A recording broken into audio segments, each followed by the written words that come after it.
What is up, you beautiful people? Welcome back to the Jordan Davis podcast. I am your host, Jordan Davis. I want to thank you for listening to this brand new episode of the podcast. And this is going to be kind of a special podcast because I'm going to be talking about some Spider-Man. Um, and I think I kind of do this every year for every Spider-Man release, especially when it's in the MCU Spider-Man. I've been kind of rewatching the whole Spider-Man movies because especially what's going to happen in No Way Home. I think it's really important. Now you don't really have to rewatch all of the Spider-Man movies. It's just it's a personal thing that I like to do, and I think it matters even more for this movie because of just what's going to happen in this movie of Toby and Andrew, of being uh in it and really um being kind of the biggest Spider-Man movie there has ever been. And so I think I kind of wanted to talk about Spider-Man, the first Spider-Man, the Tobey Maguire Spider-Man, and just uh how that movie has really changed my life and where it really started as my love for Spider-Man. And so I really wanted to talk about that today. But first, I want to talk about the pre-sales that happened with No Way Home a couple of days ago because I did get my tickets. It was really hard to get tickets though. And so I'm glad that I got it. I got my tickets at my local AMC theater, Dolby Cinema, and for me, I really like Dolby Cinema much better than IMAX. That's just a personal preference for me because I just think you get a better experience with Dolby Cinema. And hey, here's the thing. I think you can't go wrong with both of them. I've seen IMAX and I've seen Dolby Cinema. I think they're both both awesome. You can never go wrong with any of those um, experiences. But personally, for me, I just think as a whole and overall, I think you get a better experience with Dolby. So I'm glad I can get those tickets because it was a real hassle. If any of you trying to get those tickets, it was like a real scramble because sites were crashing. Fandango, AMC, Antom Tickets, Regal, every single place that you know to get your tickets from, it was crashing. It was crashing everywhere. And so I thought that was pretty insane because let's really think back when the last time this happened. Um, the last time this happened was Endgame, and as the numbers came out, those numbers were insane. They um those pre those pre-sale tickets were just crazy. But I don't think it was as crazy as this. Um, I think this just tells you just how popular and just how love everybody around the world has for Spider-Man.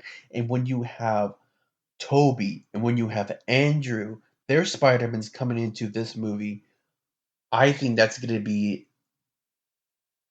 even crazier because I would not be shocked if it does numbers like Force Awakens, if it does numbers like Endgame, because this is a generational kind of movie. Because everyone's gonna have these memories of what they had with their Spider-Man, and I would not be shocked if people are just like praising this movie are just crying because they're seeing Toby on screen again. Because last time they see Toby It was like wasn't in 2008, 2007.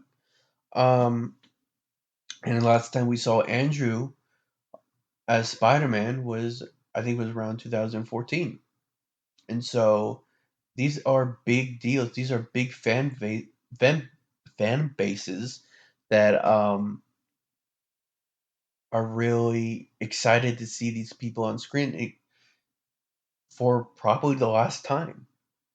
And it's gonna be a crazy movie. It's gonna be a movie that it's gonna break records, and everyone's saying it's gonna be the biggest movie in the pandemic era.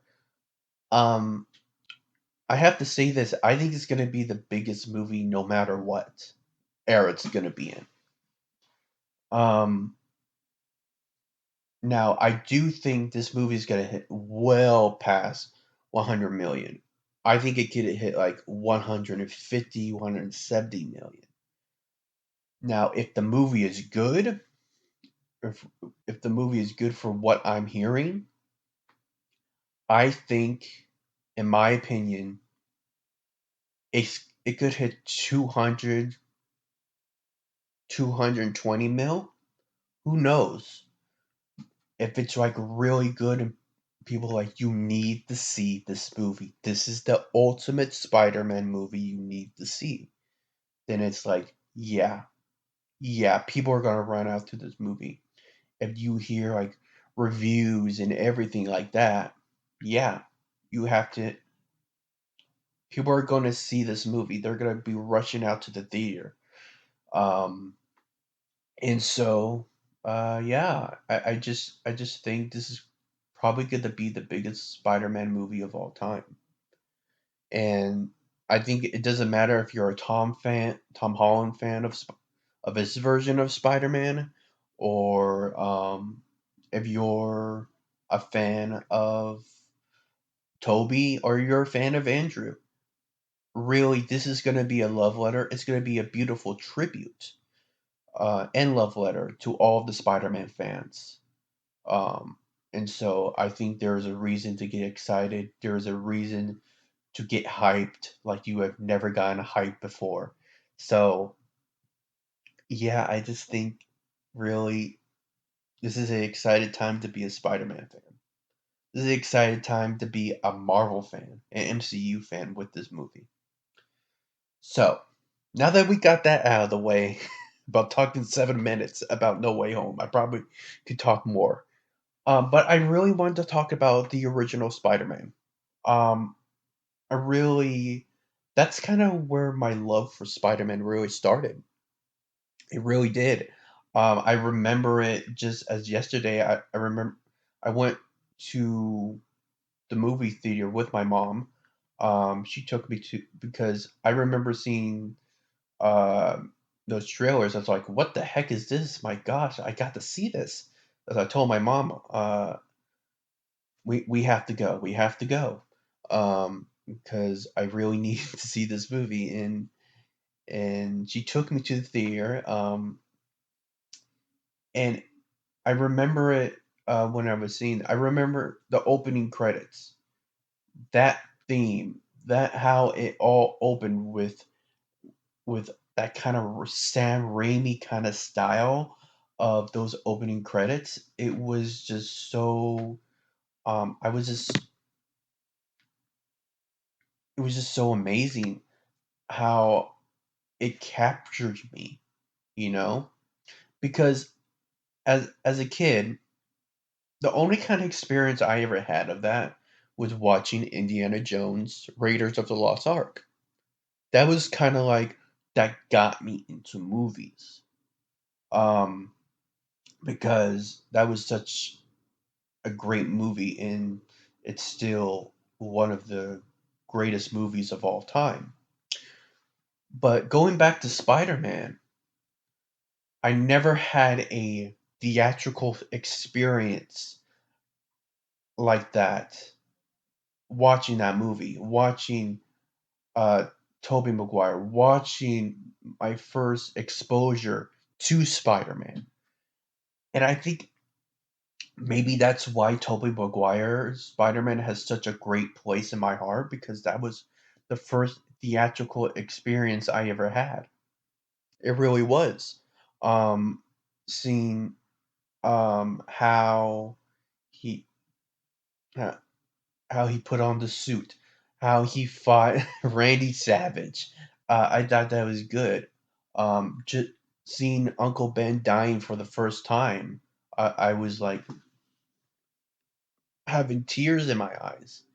Um, and just how the whole thing was just put together by Sam Raimi. It was truly, at that time, I thought that was the best superhero movie I ever seen. Obviously, I think if we're talking about the best superhero movie, I think obviously Spider-Man 2 is very up there. So, but that would have to be a totally different conversation, to be honest. But just with everything that Spider-Man was, Green Goblin, I am so ecstatic that we are getting William Dafoe's Green Goblin, because I always thought he was gonna be like a Joker, or or maybe he was just, made to be Spider-Man's Joker, because I never understood why he, or why no one went to him saying, "Hey, maybe you should be the Joker for Batman."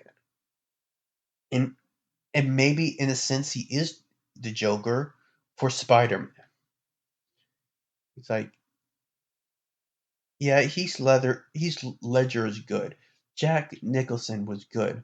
But I always thought maybe he could have been such a great Joker for Batman. Like maybe he could have been the Joker in The Dark Knight. So, but he is perfect in the role for Green Goblin.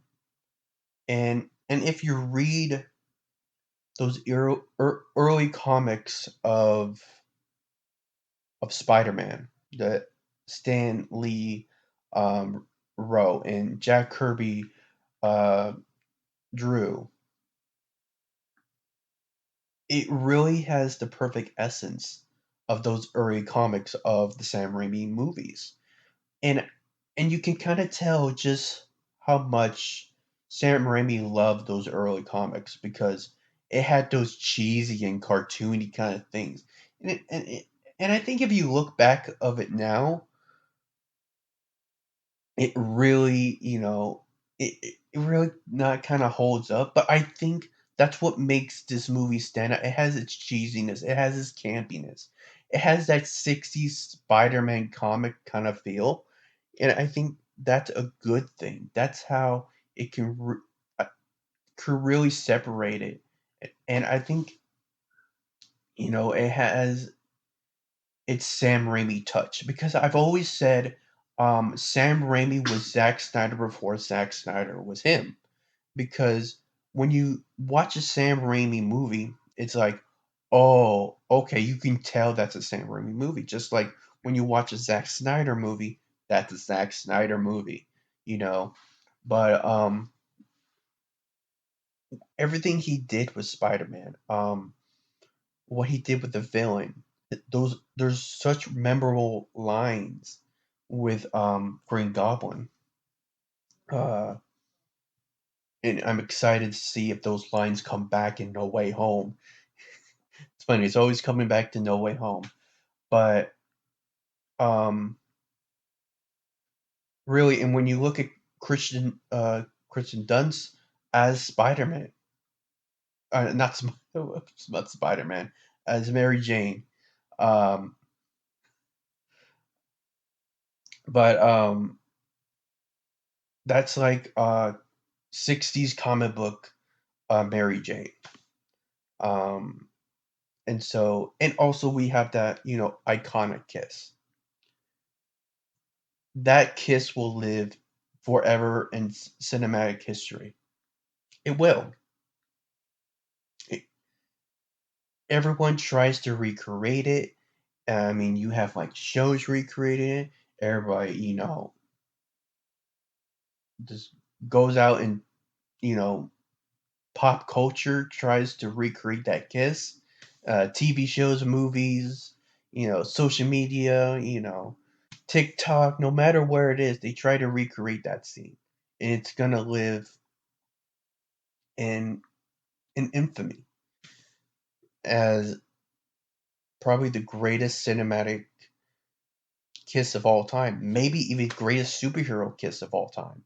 Because you're just not going to beat that. You're just not going to. And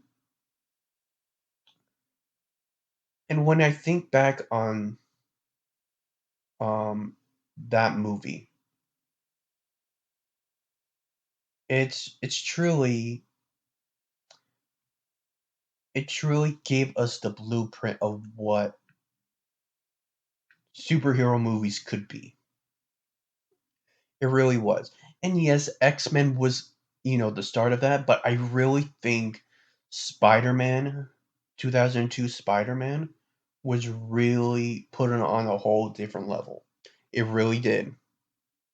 That, you know, X-Men was the foundation, but really what Sam Raimi did for the superhero genre was really um what built built upon that. And I think that was just a really um legendary thing, that why Sam Raimi Spider-Man is such on a looking back on it, it's such a great movie. And yes, it has its problems. It has its cheesiness. It has its campy.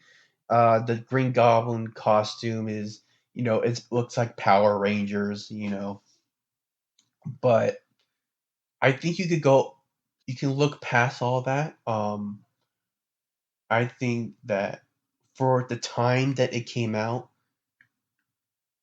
no one thought it would make a lot of money. No one thought it would be a blockbuster hit, and it was. And it was. And you have to give props to Tobey Maguire, who at the time we don't know how you be Spider-Man, and at the time I think he did a great iteration as Spider-Man, and even looking back now, I think there's a reason why Tobey Maguire's Spider-Man instills a lot of people's favorite Spider-Man, and it's clear even today. Um, Personally, for me, I think Tom Holland's Spider-Man is the perfect balance of Tobey and Andrew's Spider-Man, and I think that's going to show even more um, in No Way Home. That's what I think. Um, and so, really, as I said, looking back on this movie, it's really setting up the real legacy of Spider-Man in live action as a real breakthrough for the superhero genre, the comic book movie genre, and for me personally, it really got me into Spider-Man. It even got me into Spider-Man comics because the Ultimate Spider-Man in the comics is really my was really the comic book that really got me into reading comic book Spider-Man. But really, this movie, the original Spider-Man, the reason why I love it so much is because it really ignited my love for Spider-Man. It really did. And there's nothing that can take that away. As much as I love Tom Holland, as much as I love Andrew Garfield's version, there is and I even think Tom Holland's is the best version of the Spider-Man in live action, but there is nothing that can take away that moment, that experience of of really seeing Spider-Man for the very first time, of him swinging for the very first time, and how he was really introduced, and how he really captured my mind of my love for Spider-Man, of my love of superheroes. That was really Sam Raimi's Spider-Man, and I think that's kind of one of the reasons I'm so hyped for No Way Home, because I get to see him on the big screen again for the very last time. Because I know this is probably gonna be the last time. Um, and so, and just looking back on it, it's just so many things to really talk about on that movie. You know, I mean, you can point out the the high school. It was like very Hollywood high school where like 40-year-olds and 30-year-olds look like high schoolers. Are like, what the heck are you doing in high school? Get a job. So I'm just, that was the time in Hollywood, but I still, you know, the you know the cons and the critiques you can put on this movie, no matter what. This is a movie that will live in history as the the pillars and the foundation of what we know today as superhero movies, of the MCU, and everything that you can think of today for this these superhero movies, this comic book movie, just golden age. Um, I truly think that X-Men, and with this movie, Sam Raimi's Spider-Man really was, the starting point, was the ancestor to what we know today, to the comic book genre, to the superhero comic book, movie genre that we're living in right now.